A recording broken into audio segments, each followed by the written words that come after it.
Multiverses to this one, we need to look at our options and look at what made the Invinciverse different. Also, when I say multiverse, I'm counting the points where separate timelines intersect with different characters or planets that vary from their own, because it's basically the same concept as the multiverse. So let's start with the one that made the genre popular, the MCU. The MCU has the most popular multiverse because of how massive it is. The MCU after Endgame had the biggest downfall in cinema history, next to Star Wars and Disney.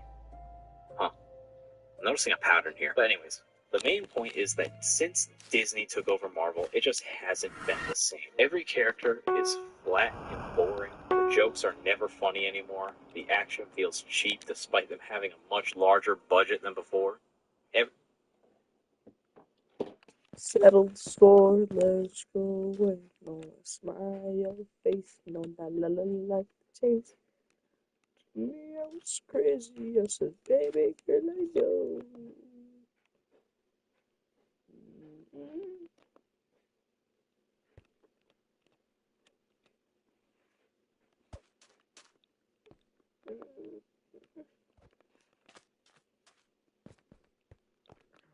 I know.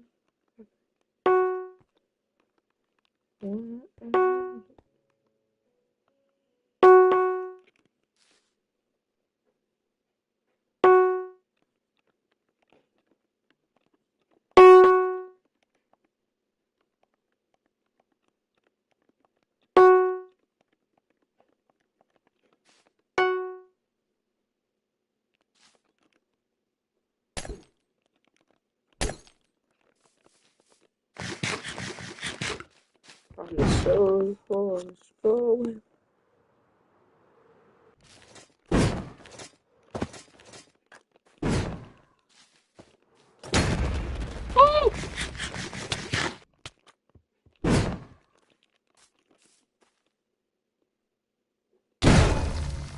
Bruh.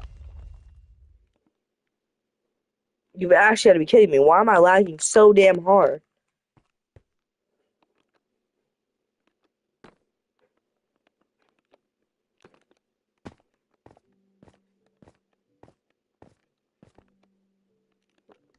Oh my fucking god.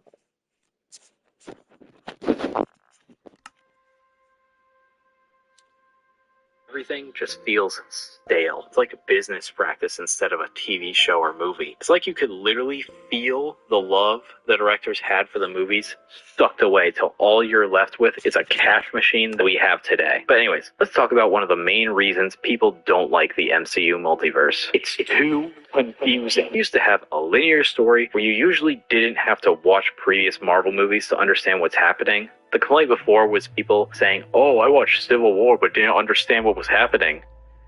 Yeah, because it's Captain America 3.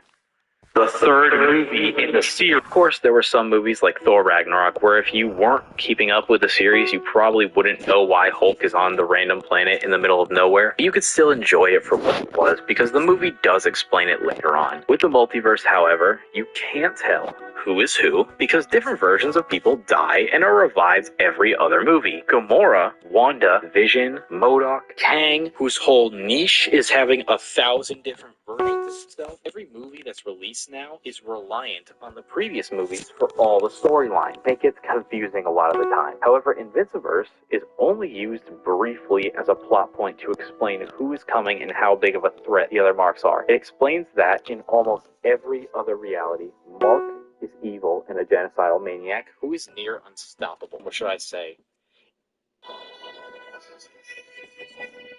It is never used to bring people back from the dead, undo major losses or events, or reset timelines so that every event in the show that has consequences is undone. It uses the Invinciverse as a tool to reveal more obstacles for Mark to overcome. Also, it doesn't reset personalities so we can have the same character arcs over and over again, like with Gamora in Guardians 3. I still like Guardians 3 though. It's still a good movie. I'm just saying this was kind of lazy. The show uses the Invinciverse as a tool to reveal more obstacles for Mark to overcome. That also is a problem with having other universes in a show that many shows have made the mistake of capitalizing on. Oh, a character everyone loved died. Throw a variant of them in the audience can have their beloved character back. Oh, our series is losing viewers? Throw in an old actor everyone loved, but make him a villain from another universe. Whenever a show or movie does this, any consequence of past events becomes completely disregarded and worthless now, because no matter what happens, all damage a villain does can be reversed by the multiverse. It means that any tragedy or emotional moment that any character goes through can be undone by the multiverse, and no harm can come from it. All tension is removed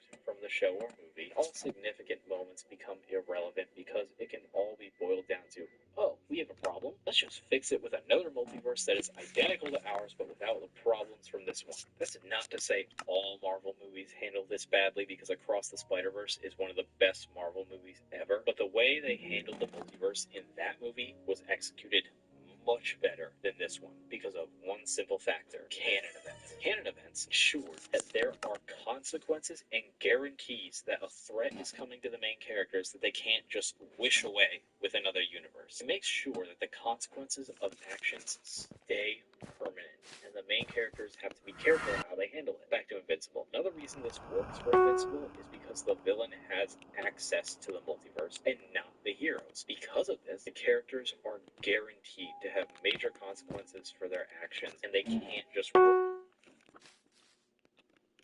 Bro, please. Please.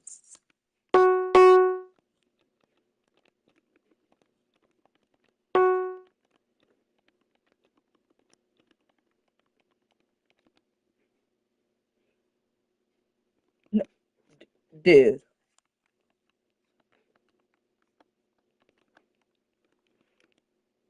Oh my God, man, I'm so done. I'm so done. Good guy open a portal to another multiverse, and they can't just pull the solution out of thin air. That's why the Invinciverse is done much better with the MCU multiverse. What about DC? Oh, DC. I thought Marvel did a bad job reviving characters from the past. DC does this 1,000 times worse. Not only does DC have one of the worst handled multiverses I have ever seen, but it's just terrible in general. This company can't keep actors in their roles for more than 2 movies. Every other movie, the whole universe is recast or the series is rebooted. The sad thing is that this company doesn't make good movies anymore, and they're constantly fumbling easy 10 out of 10s for cheap cash grabs and average story. But anyways, the multiverse is a mess in this series, and the annoying thing is they have a large and expansive... Please have my Wi-Fi come back now. Oh my gosh.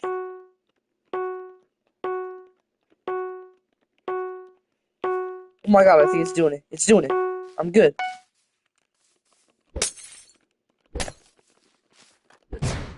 Finally, I can actually fight.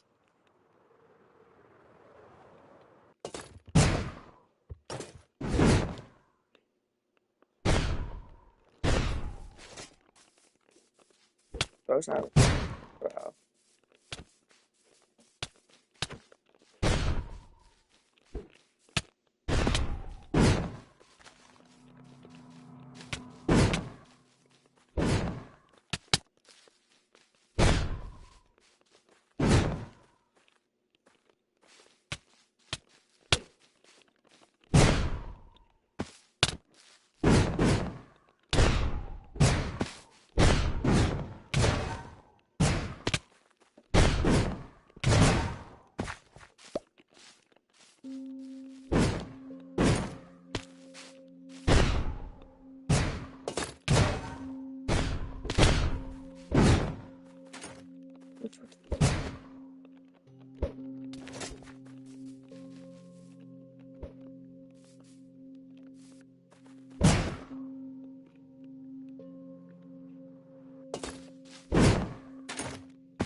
Oh my God.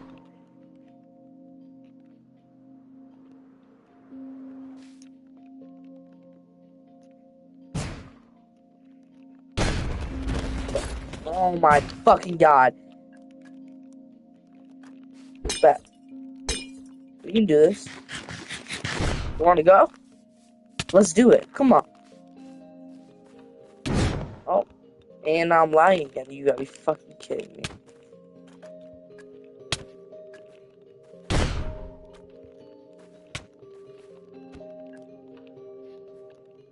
Are you, you're joking.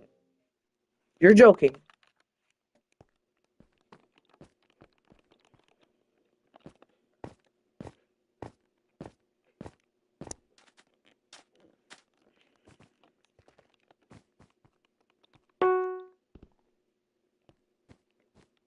Oh my god. Oh my god! It's actually every match.